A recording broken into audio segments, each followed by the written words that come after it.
Welcome to the presentation on moments. So just if you were wondering, I have already covered moments. You just may not have recognized it because I covered it in mechanical advantage and torque. But I do realize that when I covered it in mechanical advantage and torque, I think I maybe overcomplicated it. And if anything, I didn't cover some of the most basic moment of force problems that you see in your standard physics class, especially physics classes that aren't focused on calculus or going to make you a mechanical engineer the very next year.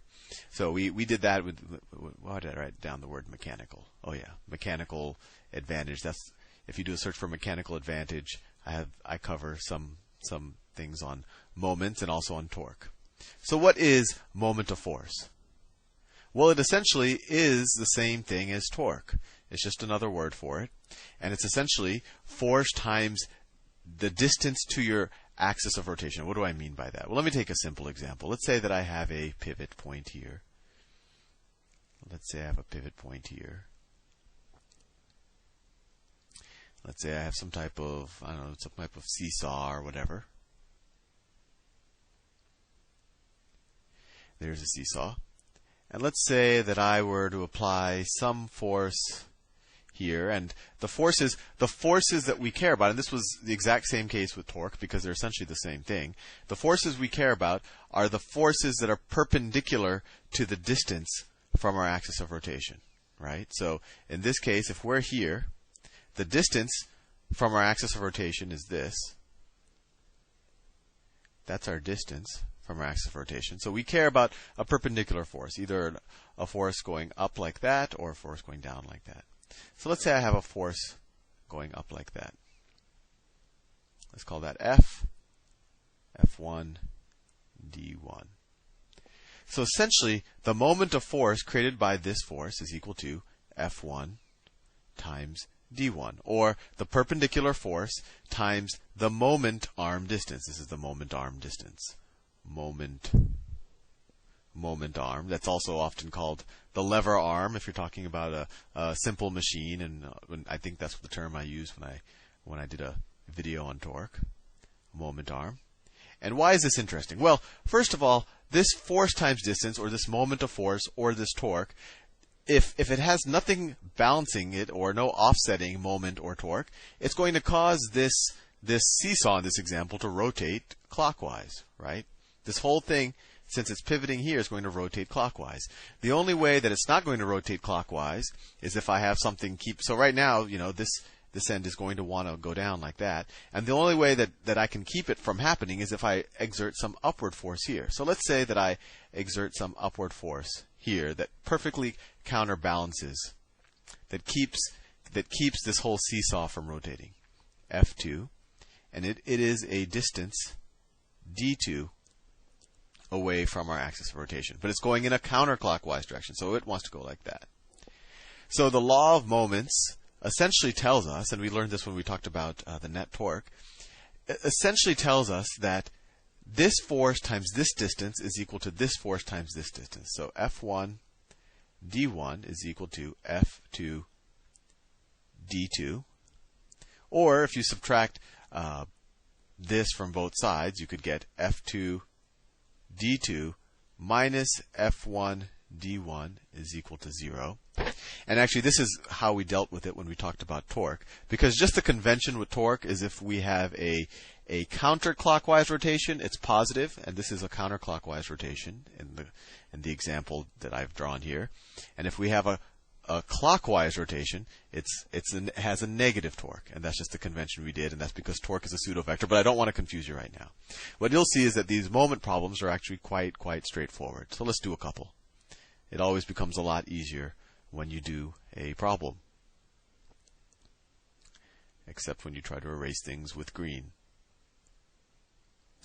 So let's say that, let me plug in real numbers for these values here. Let me erase all of this. Let me erase some of my, let me just erase everything. There you go. All right, let me draw a lever arm again. So what we learned when we learned about torque is that an object won't rotate if the net torque, the sum of all of the torques around it are 0. And we're going to apply essentially that same principle here.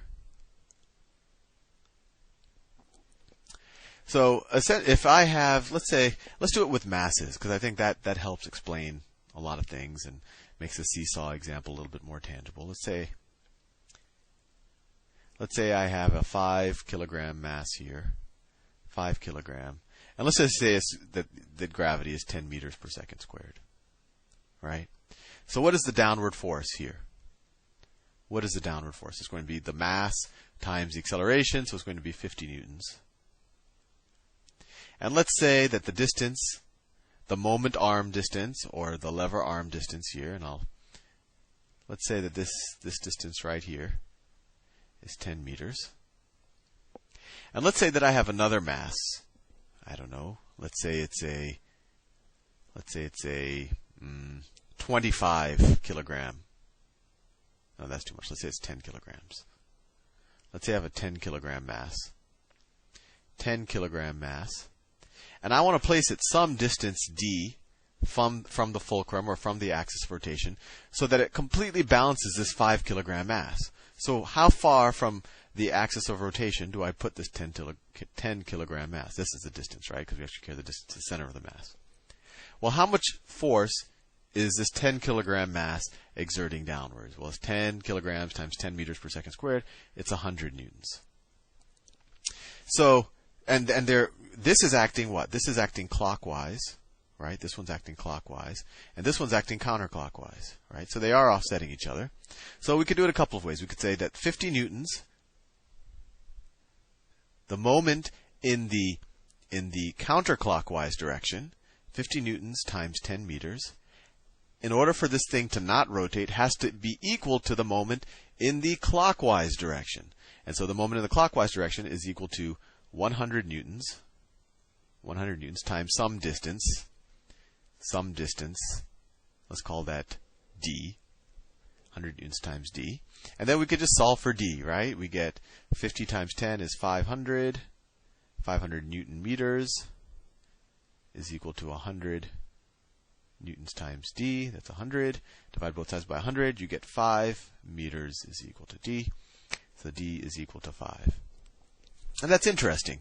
And I think this kind of confirms your intuition from playing at the playground that you can put a heavier weight closer to the axis of rotation to offset a light weight that's further away. Or the other way to put it is you could put a light weight further away and you kind of get a mechanical advantage in terms of offsetting the heavier weight.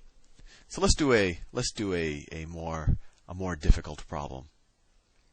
I think the more problems we do here, the more sense everything will make. So let's say that we have a bunch of masses. Let's say that we have a bunch of masses. Actually, let's not do it with masses. Let's just do it with forces because I want to complicate the issue. So this is the pivot. And let's say I have a force here that's 10 newtons going in the clockwise direction. And let's say it is at, let's say if this is 0, let's say that this is at minus 8. So this distance is 8, right? Let's say that I have another force going down at 5 newtons. And let's say that its x-coordinate is, I don't know, minus 6. And let's say I have another force that's going up here, and let's say that it is 50 newtons. This might get complicated, 50 newtons, and it's at minus 2. So it's this distance right here is 2, right? And let's say that I need to figure out, let's say that I'm making this up on the fly. Let's say that I have another force here that is 5 newtons. No, let's make it a weird number, 6 newtons. And this distance right here is 3 meters.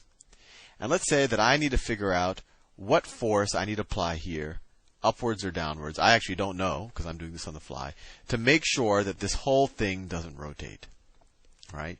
So to make sure this whole thing doesn't rotate, essentially what we have to say is that all of the counterclockwise forces, all of the counterclockwise moments, or all of the counterclockwise torques have to offset all of the clockwise torques. So what are all the And notice, they're not all on the same side. So what are all of the things that are acting in the counterclockwise direction? So counterclockwise is that way, right? So this is acting counterclockwise. This is acting counterclockwise. And that's it, right? And so the other ones are clockwise.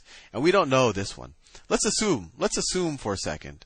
Well, we can assume either way, and if we get a negative, that means it's the opposite. So let's assume that this is and so all of the clockwise ones I'll do in this dark brown. Let's assume this is clockwise. Let's assume that this is clockwise. And let's assume that our mystery force is also clockwise, right? So all the clockwise moments have to offset, all of the counterclockwise moments have to offset all of the clockwise moments. So what are the counterclockwise moments? Well, this one's counterclockwise, so it's 10 newtons. 10 times its distance from its moment arm. We said it's 8, right? Because it's the x-coordinate minus 8 from 0. So it's 10 times 8. Plus 50, right? This is also counterclockwise, times 6. 50 times 6. And those are all of our counterclockwise moments. And that has to equal the clockwise moments. So clockwise moments, let's see. We have 5 newtons that's going clockwise times 6. 5 newtons. Actually, was this 6? No, if this is 6, I must have written some other number here that I can't read now. How far did I say this was? I don't know. Let's say that this is 2. So that 50 is, let's say that this is 2. It's negative 2, because that's what it looks like. I apologize for confusing you. So what were all the counterclockwise moments? This 10 newton times its distance, 8. The 50 newtons times its distance, 2. And don't get confused by the negative. I just kind of said we're in the x-coordinate axis, so we're at minus 8 if this is 0. But it's 8 units away, right? And this 50, its moment arm distance is 2 units. And so that has to equal all of the clockwise moments. So the clockwise moments is 5 newtons times 6, right? Its distance is 6, and it's 5 newtons going in the clockwise direction. And then we have plus 6 newtons times 3. Plus 6 times 3. And then we're just assuming, we don't know for sure, our force, and let's say we're applying the force. I should have told you ahead of time so you could do this problem. Let's say that we're applying the force at 10 meters away from our fulcrum arm. So force times 10. So now let's just solve for the force. We get 80 plus 100 is equal to 30 plus 18 plus 10F. We get 180 is equal to 48 plus 10F. What's 180 minus 48? It's 132.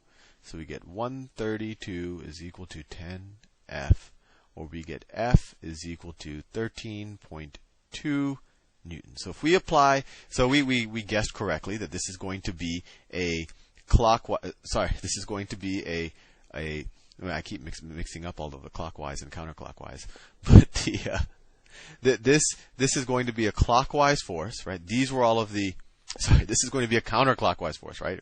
This is counterclockwise. So all of these, let me label that because I think I said it wrong several times in the video. So these go clockwise, and it's this one and this one. And what were the counterclockwise? These go counterclockwise. So we have to apply a 13.10 Newton force 10 meters away, which will generate 132 Newton meters moment in the counterclockwise direction, which will perfectly offset all of the other moments, and our lever will not move. Anyway, I might have confused you with all of the counterclockwise, clockwise, but just keep in mind that all the moments in one rotational direction have to offset all the moments in the other rotational direction, and all a moment is the force times the distance from the fulcrum arm. So force times distance from fulcrum arm, force times distance fulcrum arm.